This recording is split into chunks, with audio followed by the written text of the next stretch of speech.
بسم الله الرحمن الرحيم.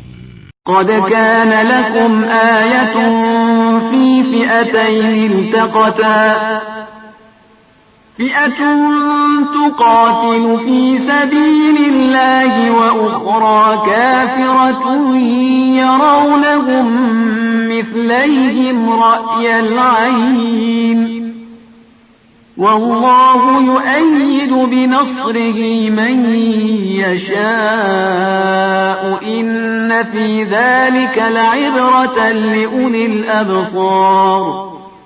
اعوذ باللہ من الشیطان الرجیم بسم اللہ الرحمن الرحیم بسم اللہ الرحمن الرحیم الحمد للہ الذی لا یبلغ مدحته القائلون ولا يعصي نعمه العادون ولا يؤدي حقه المجتهدون الذي ليس لصفته حد معدود ولا نعت موجود ولا أجل ممدود الذي فطر الخلائق بقدرته ونشر الرياح برحمته ثم الصلاة والسلام على أشرف الأنبياء والمرسلين أبو القاسم مصطفى وعلى عطرته طيبين الطاهرين المعصومين المظلومين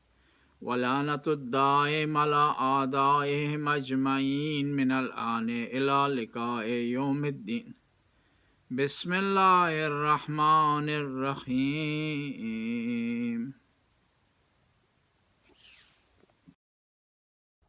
بسم الله الرحمن الرحيم. قد كان لكم آية في فئتين التقتا فئة تقاتل في سبيل الله وأخرى كافرة. امام سے محبت کرتے تھے لیکن امام علیہ السلام سے متعلق جو قرآنی آیات ان کا درک نہیں کرتے تھے. انہی افراد میں سے ایک ہیں عبداللہ بن عمر، پیغمبر کے صحابی ہیں، حضرت عمر کے بیٹے ہیں، اور اہل سنت میں خاص طور پر فقہ میں انہیں بڑا مقام حاصل ہے. بہت ساری احادیث ان سے نقل ہیں، اور صحابہ میں جو اشخاص جنہیں فقیہ کہا جاتا ہے ان میں ان کا شمار ہوتا ہے. احادیث میں جس طرح جو ہے حضرت ابو ہریرہ سے بہت سی احادیث نقل ہیں، حضرت عائشہ ام المومنین سے احادیث نقل ہیں، ان سے بھی بہت زیادہ احادیث نقل ہیں. اور ان کی تاریخ اگر آپ جاننا چاہیں تو انہوں نے امیر المومنین کی بیعت نہیں کی، اور یہ معاویہ کے پاس، امیر شام کے پاس چلے گئے تھے، اور انہوں نے بغیر امیر المومنین کی بیعت کے وقت پاس کیا. لیکن جب حجاج بن یوسف نے حملہ کیا مکہ اور مدینہ پر تو یہ رات کی تاریکی میں اس کے پاس چلے گئے، اور جا کر انہوں نے کہا کہ میں بیعت کرنا چاہتا ہوں. حجاج نے کہا کہ آپ صبح آ جائیں، حجاج کے کارندوں نے. تو انہوں نے کہا نہیں، میں نے پیغمبر سے سنا ہے کہ جو آدمی بغیر کسی بیعت کے، اس کی گردن میں کسی کی بیعت نہ ہو، دنیا سے چلا جائے تو گویا وہ جاہلیت کی موت مرا ہے. لہٰذا میں ضروری سمجھتا ہوں بیعت کروں. اور جب یہ آئے ہیں بیعت کرنے کے لیے تو حجاج کے ہاتھ میں، ملعون کے ہاتھ میں شراب تھی،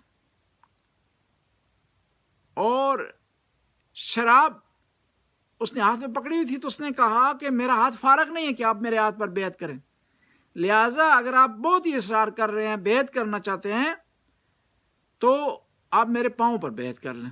انہوں نے اس کے پاؤں پر بیعت کری. یعنی یہ جو شخص امیر المومنین کے پاک اور مطہر ہاتھ پر بیعت کرنے سے کتراتا ہے تو خدا اسے اتنا ذلیل و رسوا کر دیتا ہے کہ وہ ایک ظالم، جابر، ملعون، نجس آدمی کے پاؤں پر بیعت کرنے پر مجبور ہو جاتا ہے. اور حجاج اتنا ظالم تھا کہ علماء کہتے ہیں کہ اگر دوسرا گزشتہ امتوں کے تمام ظالمین کو اکٹھا کیا جائے، اس کے مقابلے میں حجاج کو لایا جائے تو حجاج ان سب پر بھاری ہوگا. یعنی اتنا ظلم حجاج جو ہے اتنا ظالم تھا. اب یہ آئے ہیں امام حسین علیہ السلام کی خدمت میں، آ کر کہنے لگے ہیں کہ 2-3 پوائنٹ انہوں نے بیان کیے. امام سے یہ کہنے لگے کہ آپ امام سے کہا کہ آپ بیعت کر لیں یزید کی. ایک یہ کہ ساری امت نے بیعت کر لی ہے، سارے صحابہ نے بیعت کر لی، آپ بھی بیعت کر لیں. میں کہوں گا اگر سارے صحابہ نے بیعت کر لی ہے تو یہ دلیل نہیں بنتی. اکثریت گمراہی پر بھی ہو سکتی ہے، خطا پر بھی ہو سکتی ہے، اور تھی جنہوں نے بیعت کی یزید کی وہ خطا پر تھے. تمام صحابہ نے بیعت کر لی ہے تو اس کا مطلب نہیں ہے کہ امام حسین بیعت کریں، بلکہ یہ ہونا چاہیے کہ صحابہ یہ کہتے ہیں کیونکہ امام حسین نے بیعت نہیں کی ہمیں بیعت نہیں کرنا چاہیے یزید کی. اور دوسرا نقطہ یہ کہنے لگے کہ یہ آدمی اس کے پاس درہم و دینار ہیں، پیسے ہیں، مال و متاع ہے، لہذا یہ لوگوں کو خرید لے گا، لوگ اس کی طرف چلے جائیں گے، لوگ اس کے پیسوں کو دیکھ کر اس کا ساتھ دیں گے، آپ کے خلاف ہو جائیں گے. لہذا آپ کیا کریں، اس کی بیعت کر لیں، کیونکہ ورنہ بیعت نہیں کریں گے تو اس دنیا میں پاک ترین افراد کا خون بہا جائے گا جن میں سے ایک آپ ہیں. تو امام حسین علیہ السلام نے اس کے جواب میں اس طرح ارشاد فرمایا، یا ابا عبد الرحمن، ان کی کنیت تھی حضرت عمر کے فرزند کے، اے ابا عبد الرحمن، ما علمت ان من احوان الدنیا علی اللہ ان راس یحییٰ ابن زکریا اہدی الی البغی من بغایا بنی اسرائیل. اے عبد الرحمن، تمہیں نہیں پتا کہ دنیا اتنی پست ہو گئی ہے، اتنی کمزور ہو گئی ہے کہ اسی دنیا میں ایک باغی نے حضرت یحییٰ کا سر کاٹ کر کے ایک دوسرے باغی کو پیش کیا. یا اس طرح کہوں کہ تمہیں معلوم نہیں کہ حضرت یحییٰ بن زکریا کا سر ایک باغی کے سامنے کاٹ کر پیش کر دیا گیا. جب اس دنیا میں ایسا ہو سکتا ہے، ایک پاک صاف معصوم نبی جو لوگوں کو ہدایت کی طرف دعوت دے رہا تھا، ہوا اس طرح کہ بنی اسرائیل میں ایک بادشاہ تھا، وہ اپنے بھائی کی بیٹی پر عاشق ہو گیا، اس سے شادی کرنا چاہتا تھا، اس نے اعلان کر دیا کہ میں اس سے شادی کروں گا. تو حضرت یحییٰ نے منع کیا، کہا کہ یہ حرام ہے، بھائی کی بیٹی سے شادی کرنا حرام ہے، جائز نہیں ہے، مطلقاً باطل ہے، کس صورت میں جائز نہیں. تو اس کو غصہ آیا، اس نے حضرت یحییٰ کو شہید کیا. شہید کرنے کے بعد اسی سر کو اپنے معشوق کی طرف بھیج دیا. یعنی دنیا اتنی گر گئی تھی.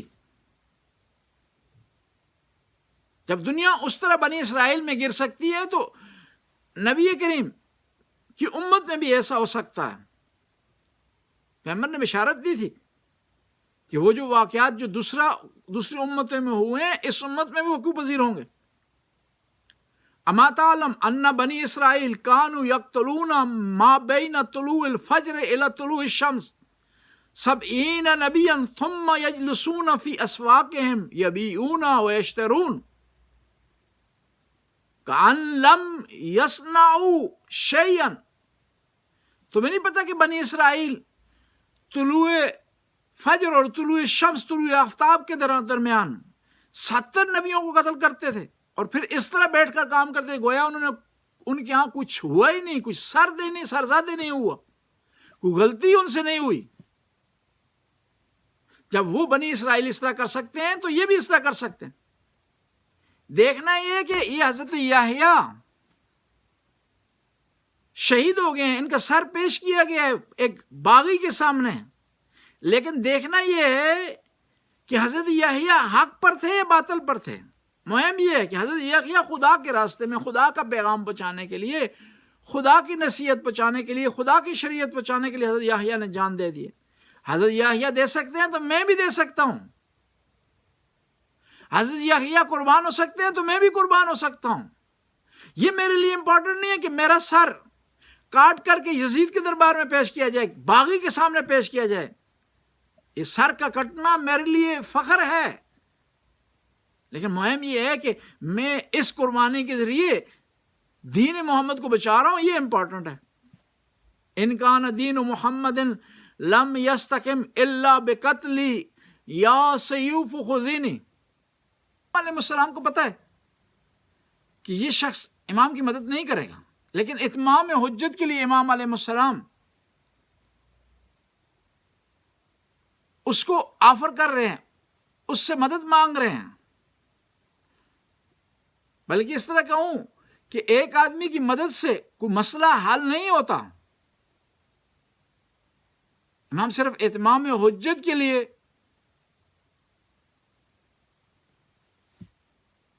اس سے مدد مانگ رہے ہیں۔ اور یہ وہ شخص ہے جس نے یزید کی بات میں بیعت کر لی تھی۔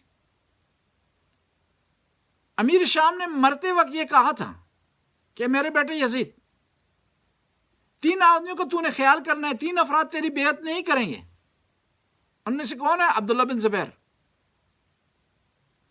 عبداللہ بن عمر، حسین ابن علی۔ حسین ابن علی کو تو نے نہیں چھیڑنا، وہ تیری بیعت نہیں کریں گے۔ عبداللہ بن زبیر پر تو نے دباؤ ڈالنا ہے، جب تک دباؤ نہیں ڈالو گے وہ تیرے قابو نہیں آئے گا۔ اور جہاں تک بات ہے عبداللہ بن عمر کی، یہ ڈرپوک آدمی ہے، کمزور آدمی ہے، لالچی آدمی ہے، اور اس سے تمہیں کوئی خوف نہیں ہونا چاہیے، خطر نہیں ہونا چاہیے، یہ آسانی میں تیرے قابو آ سکتا ہے۔ اور اب عبداللہ بن عمر امام حسین سے رخصت ہو رہے ہیں نصیحتیں کرنے کے بعد، اور آخر میں آ کر کہتے ہیں، یہ ابن رسول اللہ، آپ اپنے سینے سے کپڑا ہٹائیں۔ کپڑا ہٹایا گیا، سینے کا بوسہ لیا۔ کہا کیوں کیسا کر رہے ہیں؟ کہا کہ میں نے رسول اللہ صلی اللہ علیہ وآلہ وسلم کو دیکھا ہے کہ وہ آپ کے سینے کا بوسہ لے رہے تھے۔ احترام کر رہے ہیں، رسپیکٹ کر رہے ہیں، نصیحت کر رہے ہیں، چوم رہے ہیں، لیکن ساتھ دینے کے لیے تیار نہیں۔ آج بھی کوئی آدمی علم کو چومتا ہے، امام کی رسپیکٹ کرتا ہے، امام سے محبت کا اظہار کرتا ہے، امام سے چاہت کا اظہار کرتا ہے، ماتم کرتا ہے، عزاداری کرتا ہے، لیکن امام کو فالو نہیں کرتا، گویا وہ 100% امام کو سے چاہت کا اظہار نہیں کر رہا، محبت کا اظہار نہیں کر رہا۔ کیونکہ مدینے میں جو افراد تھے جو امام کے ساتھ نہیں چلے، وہ سب امام سے محبت کر رہے تھے، امام سے چاہت رکھتے تھے، امام علیہ السلام سے والہانہ محبت کا اظہار کر رہے تھے، لیکن قربانی دینے کے لیے تیار نہیں تھے، اپنے آپ کو فدا کرنے کے لیے تیار نہیں تھے، امام کے راستے پر چلنے کے لیے تیار نہیں تھے، امام کے ساتھ چلنے کے لیے تیار نہیں تھے۔ بس فلاح اور کامیابی کا معیار یہ ہے کہ امام کے ساتھ انسان چلے، ورنہ صرف محبت کا اظہار کرنا، چومنا، رسپیکٹ کرنا انسان کسی نتیجے پر نہیں پہنچاتا۔ صحیح عزاداری یہی ہے کہ امام علیہ السلام سے محبت کا اظہار کرے اور عزاداری میں وعدہ کرے کہ انسان امام علیہ السلام کے راستے پر چلنے کی کوشش کرے گا، امام کے راستے کو فالو کرے گا۔ امام کے راستے کو فالو کرنا ضروری ہے۔ اس کے بعد ایک خط لکھا ہے امام علیہ السلام نے بنی ہاشم کے نام، بسم اللہ الرحمن الرحیم۔ سب سے پہلے امام نے بسم اللہ سے آغاز کیا، یہ جو راستہ میں اپنا رہا ہوں، جو ہجرت میں کر رہا ہوں، جو مدینے کو چھوڑ رہا ہوں، خدا کے لیے، دنیا کو بتانے کے لیے، اور خدا کے نام سے آغاز کر رہا ہوں۔ اور یہ بڑا امپورٹنٹ ہے کہ انسان ہر کام کو بسم اللہ سے آغاز کرے۔ کل امر ذی بال لم یبتدأ بسم اللہ ابتر۔ دیکھیں دنیا میں جو کام بھی کیا جاتا ہے، امپورٹنٹ کام کیا جاتا ہے، کسی بڑے کے نام پر کیا جاتا ہے۔ بلڈنگ ہوتی ہے تو بڑے نام کے افتتاح کی جاتی ہے، کسی کارخانے کا افتتاح کیا جاتا ہے بڑے آدمی کے نام سے کیا جاتا ہے، اس کا بلکہ نام بھی بڑے آدمی کے نام سے رکھا جاتا ہے، اچھے برانڈ کے نام رکھا جاتا ہے۔ تو یہاں بھی امام بتا رہے ہیں کہ آپ اے مومنو، میرے چاہنے والوں، اے مجھ سے محبت کرنے والے، تمہارے بھی ہر کام میں بسم اللہ ہونی چاہیے۔ من الحسین ابن علی الی محمد ابن علی ومن قبلہ من بنی ہاشم۔ یہ میرا خط ہے میری طرف سے محمد ابن علی کے نام اور دوسرے بنی ہاشم کے افراد کے نام۔ فَإِنَّ مَنْ لَحِقَ بِهِ اُسْتُشْهِدَ، یاد رکھنا جو بھی میرا ساتھ دے گا وہ شہید ہو جائے گا۔ اور یہ شہادت کا معنی پھر دوسری حصے میں بتا رہے ہیں، وَمَن تَخَلَّفَ لَمْ يُدْرِكُ الْفَتْحَ، اور جو آدمی میرا ساتھ نہیں دے گا، دور رہے گا، میرا تنہا چھوڑ دے گا، میرے ساتھ ہمراہی نہیں کرے گا، میرے ساتھ دشمن سے برسر پیکار نہیں ہوگا، میرے ساتھ مل کر قربانی نہیں پیش کرے گا، شہادت نہیں پیش کرے گا، اپنے مال و اموال و بچوں کو پیش نہیں کرے شہادت، وہ کامیاب بھی نہیں ہو۔ یعنی امام بتا رہے ہیں میرے ساتھ جو مارے جائیں گے وہ شہید ہوں گے، اور شہید کامیاب ہیں۔ یہ پیغام دیا ہے بنی ہاشم کو، اور اصل میں یہ صرف بنی ہاشم کو پیغام نہیں ہے، پوری دنیا کو، رہتی دنیا تک پیغام ہے امام علیہ السلام کا، کہ دو قسم کے گروہ ہیں، ایک وہ ہیں جو میرے ساتھ آ جائیں گے، اور یہ آج کی بات نہیں ہے، میرے بعد بھی اس طرح ہوگا کہ دنیا میں دو قسم کے گروہ ہو جائیں گے۔ ایک اہل سنت عالم دین سے کسی نے سوال کیا کہ بتائیں آپ شیعہ ہیں سنی؟ تو انہوں نے بڑا پیارا جواب دیا، کہا کربلا کے بعد نہ کوئی شیعہ رہا ہے نہ سنی رہا، دو ہیں، حسینی اور یزیدی، اور میں حسینی ہوں۔ بس امام علیہ السلام بھی گروپوں کو دو حصوں میں تقسیم کر رہے ہیں، جو میرا ساتھ دیں گے وہ شہید ہو جائیں گے اور ہمیشہ کے لیے زندہ رہیں گے، کامیابی ان کے قدم چومے گی، خدا کے ہاں وہ برگزیدہ ہو جائیں گے۔ اور اس کے مقابلے میں وہ ہیں جو میرا ساتھ نہیں دیں گے، ظاہری طور پر کچھ مدت کے لیے وہ زندہ رہیں گے لیکن ہمیشہ کے لیے وہ مر جائیں گے۔ فَإِنَّ مَنْ لَاحِقَ بِهِ اسْتُشْهِدَ، جو میرا ساتھ دے گا وہ شہید ہو جائے گا۔ وَمَنْ تَخَلَّفَ، اور جو میرا ساتھ نہیں گئے گا، لَمْ يُدْرِكُ الْفَتْحَ، وہ کامیابی کو بھی نہیں پائے گا۔ وَالسَّلَامُ، امام علیہ السلام نے پھر آخر میں سلام بھیجا، حتیٰ یعنی وہ لوگ میرا ساتھ نہیں دے رہے ان پر بھی میرا سلام۔ 8 محرم ہے، 8 محرم کو ذکر ہوتا ہے جناب شہزادہ علی اکبر کا۔ اصحاب کے بعد جو آدمی سب سے پہلے میدان میں گیا ہے وہ شہزادہ علی اکبر آئے اپنے بابا سے اجازت لینے کے لیے، کہا جاؤ اپنی پھوپھی سے اجازت لے کر آؤ کہ پھوپھی نے تجھے پالا ہے، تجھے بڑا کیا ہے، تیری پرورش کا انتظام کیا ہے۔ آیا پھوپھی سے اجازت لینے کے لیے، سخت تھا کہ پھوپھی سے کس طرح اجازت لیں، کہیں پھوپھی کو کہ آپ کا بیٹا شہید ہونے کے لیے، مرنے کے لیے جا رہا ہے۔ کہا پھوپھی جان مجھے بتائیں کہ آپ کا مقام بڑا ہے یا فاطمہ زہرا سلام اللہ علیہ؟ بیوی نے ارشاد فرمایا میں کو جاؤ فاطمہ زہرا کو جاؤ۔ کہا پھر آپ کا مقام کم ہے بیوی فاطمہ، تو ان کا مقام بڑا ہے بیوی فاطمہ زہرا کا، تو آئے اپنے بیٹے کو بیوی فاطمہ زہرا کے بیٹے پر قربان کر۔ بیوی نے اجازت لی ہے، امام حسین کے پاس آئے، کہا جاؤ خیام میں جاؤ بیویوں سے اجازت لو۔ آئے ہیں بیویوں سے اجازت لے رہے ہیں۔ علی اکبر کو بڑی جلدی تھی میدان کی طرف جانے کے لیے، لیکن جب بیویوں کے پاس گئے تو تھوڑی دیر ہو گئی، آواز دی امام حسین نے بیویوں مسافر کا راستہ نہ روکو، اور بار بار خیمے کا پردہ اٹھتا تھا گرتا تھا۔ امام زین العابدین سے کسی نے سوال کیا کہ علی اکبر کو بڑی جلدی تھی میدان کی طرف جانے کے لیے، کیا ہوا کہ علی اکبر نے دیر کیوں کی؟ کہا کہ جب علی اکبر خیام سے روانہ ہوئے خدا حافظی کرنے لگے نا، تو بیوی نے دوبارہ آواز دی، کہا پہلے ہم اپنی طرف سے ملے تھے، اب چاہتی ہیں ہم فاطمہ صغرا کی طرف سے ملیں۔ اور آخر بیویوں نے کہا کہ علی اکبر تو میدان کی طرف جا رہا ہے، یہاں سے تو واپس نہیں آئے گا، ہم 2 قطار بناتی ہیں، تو ہماری قطاروں کے درمیان سے گزرے۔ اور علی اکبر خیام سے اس طرح نکلے جس طرح بڑے گھر سے جنازہ نکلتا ہے۔ کوئی پکار رہی تھی بیٹا رک جا، کوئی پکار رہی تھی بھائی رک جا۔ علی اکبر میدان سے روانہ ہوا۔ ام لیلہ نے کہا علی اکبر جب تک تو میدان میں نہیں پہنچتا اپنا رخ اپنا چہرہ خیام کی طرف رکھنا۔ علی اکبر میدان کی طرف روانہ ہوا۔ امام حسین کی نگاہ علی اکبر پر ہے اور ام لیلہ کی نگاہ امام حسین پر۔ ایک دفعہ امام کے چہرے کا رنگ زرد ہوا۔ ام لیلہ نے آواز دی کہ میرے مولا کیا میرے بیٹے کے لیے کوئی مشکل پیش آ گئی ہے کہ آپ کے چہرے کا رنگ زرد ہو گیا؟ کہا علی اکبر کی ماں، علی اکبر کے لیے مشکل وقت آ گیا، ایک بڑا پہلوان علی اکبر کے سامنے آن کھڑا ہوا ہے، علی اکبر کی جان کو خطرہ ہے۔ میں نے اپنے نانا رسول اللہ سے سنا کہ ماں کی دعا بیٹے کے حق میں قبول ہوتی ہے۔ ماں نے دعا کی، علی اکبر کی مشکل حل ہوئی۔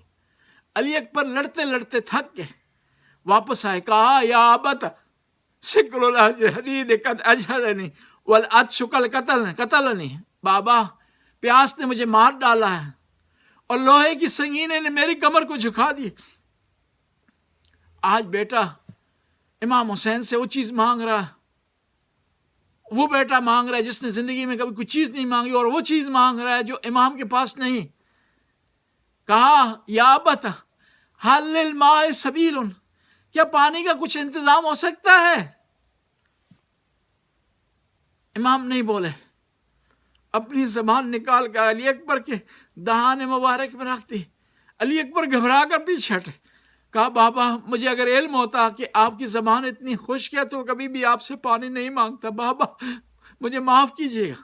پھر امام نے اپنی انگوٹھی دی، علی اکبر نے اپنے دہان میں رکھی اور میدان کی طرف روانہ ہوئے۔ حملے پہ حملہ کر رہے ہیں، دشمن کے میمنے کو میسرے سے ملا رہے ہیں۔